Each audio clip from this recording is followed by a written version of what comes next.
Sego, Ani, Sakoli, Tansi, Buzu. Hello, my name's Sean Cousins, and I'm part of the Kindergarten Part 2 program. And I'm here to talk a little bit about the topic of self-regulation.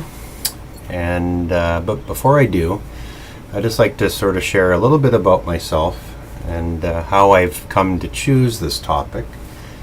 And I'll first off start by saying I'm a person who has been into self-regulation for quite some time as an educator. I've come to believe that teachers especially over the past, say 10 to 15 years, have increasingly acquired what I'd like to think of as a paramedical responsibility. And what I mean by that is a lot of the tasks and responsibilities that was, traditionally associated with the health profession has sort of crept into the educational sphere, and teachers are increasingly called upon to execute roles and responsibilities that were, traditionally done or implemented by nurses, doctors, and other health professionals. So I'm very much in support of teachers and for them to acquire skills and understandings that help students, because students today, unlike even 10, 15 years ago, are coming to schools with all sorts of things that quite some time ago have never experienced. And I think that most of us know what I'm talking about in their everyday practice. So first of all, I'm going to sort of talk a little bit about self-regulation. I am here tonight in my wife's office, and behind me you'll see that there's some artifacts placed on the wall that speak to my investment in indigeneity. Throughout the course, I've tried to offer my background in Indigenous peoples and First Nations in Canada. And I think it's important for students to understand that we're all treaty people. So as a self-regulatory practice, I like to think of offering what might be unfamiliar to students to something that is familiar, and then they can take that into their everyday learning. And I think it's important for people in Canada to understand our historical roots. And so that's one way in which I think of self-regulation, is to become familiar with what was and how it impacts what is today and into the future. But first, what is self-regulation? Self-regulation, to me, is a deep internal mechanism that enables children as well as adults alike to engage in mindful, intentional behaviors. It has a couple components to it. It involves the ability to harness one's impulses in ways that are positive.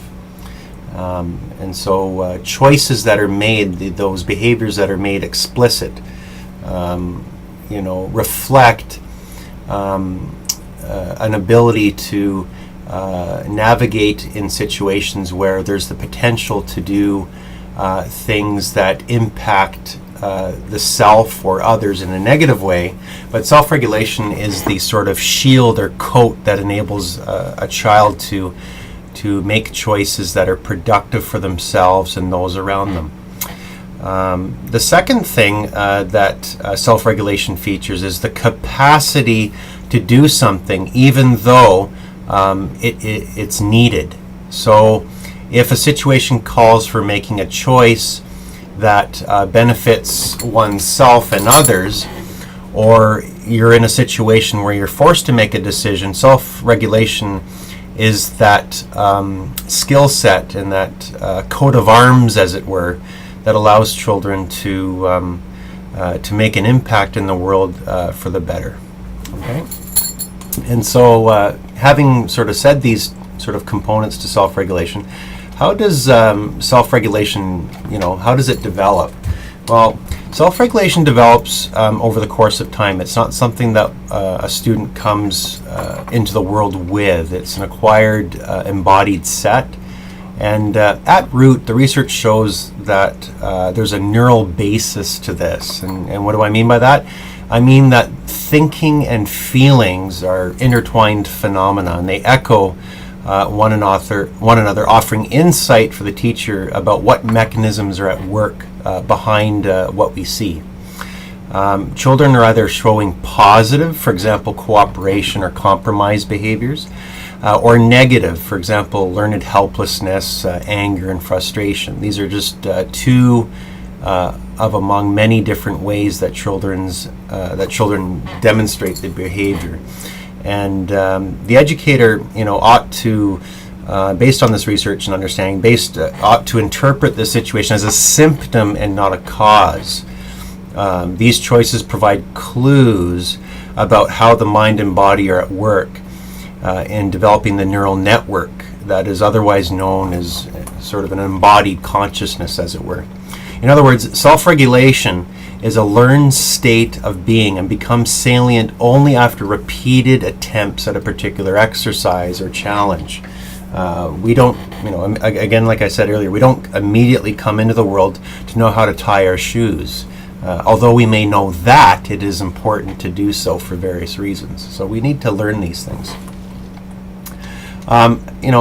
Which leads me to sort of think about how might the kindergarten educator promote children's development of self-regulation. Well, there's a number of things that I've learned in my time being in the kindergarten classroom, and also what's backed up in the research. And one is that everyone needs to learn how to self-regulate. It's not just for the privileged few or for those that look like they need extra support or care. It's a skill set that everyone needs to acquire in order to become competent and proficient people capable of doing many extraordinary things. The second thing is, the teacher should create opportunities for children to practice the rules or norms of a certain behavior. And then, the teacher may encourage them to apply it to new or novel situations. So, for example, at the beginning of the year, the teacher may come up with some classroom rules and provide opportunities for the children to engage in partners, to learn how these rules work with one another. And over the course of time, they extend them to the play centers and into even the micro choices that are at play in the power relationships that unfold between children. There's no such thing as a neutral position. There's always elements of belief, assumptions, values that are at play, and children learn that their values can get into conflict with one another. And so learned helplessness is not something that we want to teach, but rather self-regulatory behaviors that allow them to navigate these waters in ways that allow them to learn and learn productively with one another. Another thing is self-regulation is not lost in the moment. It's something that's acquired over time, and after repeated failures and attempts, children learn what works and what doesn't, and also they refine their skill sets. So one of the things that educators can do is document some of these developments and growth over time. So you might want to have visual and tangible reminders about how they self-regulate. You may want to show pictures of success and accomplishments at different places in the room. So it just reminds the kids that, hey, they've been able to do this, and they can take cue from that going forward. And finally, you want to integrate self-regulation in the everyday environment. And now that we have the Kindergarten Curriculum 2016, play and games are important features of the curriculum. So we want to sort of tie self-regulation into the context of autonomous, empowered contexts. So, for example, make-believe offers children powerful wisps of reality combined with elements of familiarity, such as norms, rules, or expectations, as a means to navigate spaces of uncertainty, conflict, or fear. So, again, self-regulation is sort of like the working glue of the body that allows children to not get stuck in a situation, but rather helps them guide towards more productive ends. And just before I finish, one of the things that I've done a lot of research on is I've looked at self-care And that's a related concept, particularly for children who live with chronic health conditions. I'm a person that lives with type 1 diabetes. I've also got what is called schizoid personality disorder, which is a condition that is inherited from on my grandmother's side. And I have struggles around issues around personal space, interpersonal communication. I tend to be a lot more abstract thinker. I have trouble with understanding emotions. I'm more of a fact-based person. However, I have also got identified as a person with a learning disability, and I have some features of autism as well. So there's a mixed baggage in my plate, but I've learned how to self-regulate, and I think successfully as an educator, and I'm very proud of that. One thing about the self-care research that I've done is I've interviewed several teachers when I did my Master's of Education at Queen's, and I've learned that self-care and self-regulation are very similar concepts, in that you can't teach self-care development or self-regulatory development without a safe, supporting atmosphere. So all the teachers that I interviewed were able to describe the need to come up with safe rules. Like I said about the self-regulation, you need to have a safe environment for children to take risks and for them to grow into becoming who they wish to be. And as an educator who is sensitive and caring, I need to provide those spaces all the time. And it's something that is nurtured in conversation with the kids. So it's something that's ongoing. I will provide a link to my own research as a point of self-interest. I'll have an article that I co-wrote with a professor. It's based on my thesis, and it's called Promoting Self-Care at School for Students with Chronic Health Needs, the Teacher's Perspective. And I'll just add that to the file for our discussion piece.